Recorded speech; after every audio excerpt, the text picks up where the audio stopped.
ஒரே கட்சியில் பல வருஷமாக அண்ணா காலத்திலிருந்து கலைஞர் காலம் வரை இருக்கிறாங்க. சில விசுவாசிகள் தங்களுக்கு பதவிக்காக அதில் அமர்ந்திருக்கிறார்கள்.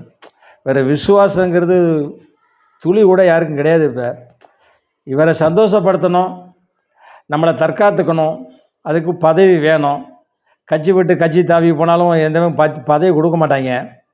ஏதோ ஒரு அல்லக்கை பதவி தான் கொடுப்பாங்க. அதனால் இந்த கட்சியில் இருக்கிறவங்க தங்களுடைய பதவியை தக்க வைத்து கொள்வதற்காகத்தான் சிலர் விசுவாசியாக இருக்கிறாங்க. ஆனால் ஒரு சில விசுவாசிகள் இங்கேருந்து தவி அங்கே போயிடுவான், அங்கேருந்து தவி இங்கே வந்துடுவான். இவங்கெல்லாம் சரியாக மதிக்க மாட்டாங்க. தலைவர்லாம் எந்த நேரம்னாலும் கவுத்திடுவாங்க அப்படின்னு பயந்து மனசுக்குள்ளேயே வச்சுக்கிட்டு இருப்பாங்க.